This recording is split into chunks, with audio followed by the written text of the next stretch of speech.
We are Carrie and Josh. We are sharing things that, in our experience, worked for us and could also work for you. Well, here are some of my easy garden markers. I really liked how they turned out. They were simple. They were just so simple, and I think they're kind of cute. So here we've got bloodroot. So I'm not always saying, Mom, hey, Mom, what is that thing that you gave me? What was that there? Let's see. This is something I don't even know how to pronounce, but woodland poppy. One of my newer acquisitions. This is lavender mist, and look, so because I recorded this stuff or wrote this stuff down after the tags had been in the ground for a year, I couldn't understand everything. I couldn't read it. So it was Thally something, I don't know. But I had a lot of information on this one and on the woodland poppy, so I just I wrote down what I could read. What else have we got over here? Oh, I gotta make one for my ligularia. Forgot about that. Here we've got a woodland phlox.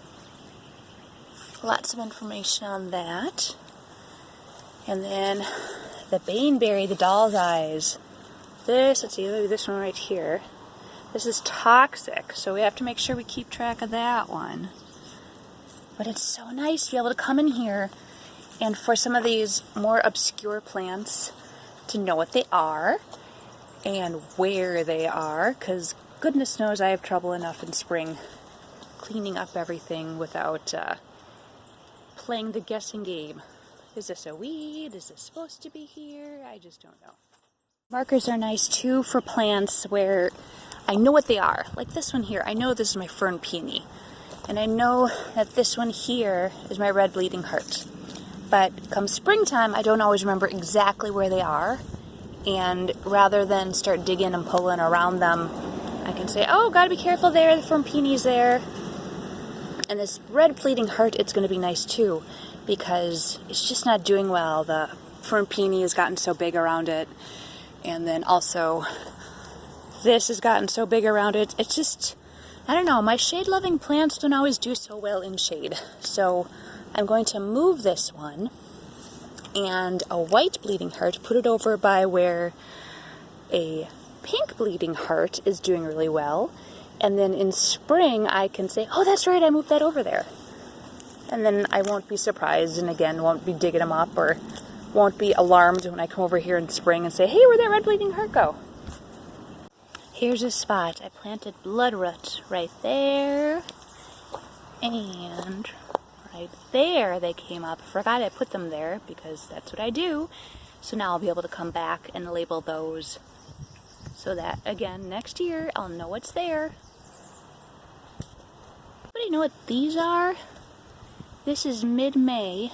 They're starting to bloom. They're in shade. I don't remember what these are. I'll need to label these at some point. If you know what they are, I would love some insight. Oh, I got another one over here. Look at that. Again, in shade. Mid-May, they're blooming. And they're shorter. Could use some help.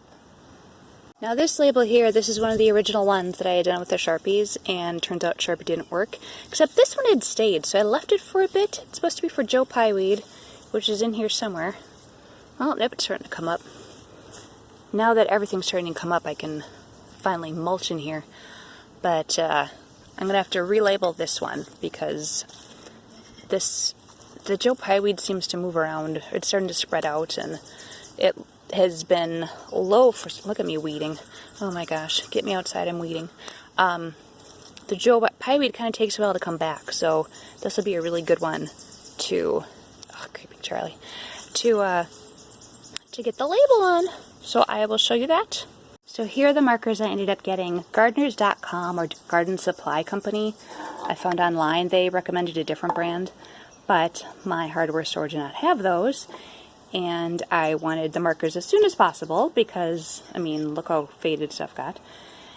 And I needed to get the labels while I still remembered what stuff was, because I wasn't smart and I didn't keep the original labels by the plants. But this is a Testors gloss black enamel. Enamels seem to be, oh, can you see that? Enamels seem to be kind of the key part of what would make this work. I got 2 colors to start out with. There were a lot more for Testors. Testors, I think they normally do like airplane, like model airplanes and stuff. So they got different colors. There was red, yellow, green, brown and stuff, but I thought these were 2 good choices for now in case they didn't work. I'm gonna wipe this off. It has been kind of dirty. I'm gonna do black because I have a light marker, or the light tile here. So we can just right over here. These markers seem to work best when you kind of hold the tip down as you're writing. So here, if I just write like normal, you can see how the W is a little faded. If I kind of push down, it seems to flow better.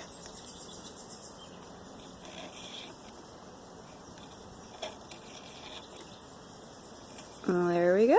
We can go put them in the spot. I'll make some blood-red ones also to put in the front yard, and we're good. Now that's much better. I can actually read what that is. And then when I get around to doing the mulch probably this week, I can just stick this on top of it quite easily, and you'll still be able to see what it is. Anybody know what this is? See, you know, I'm so bad at labeling them.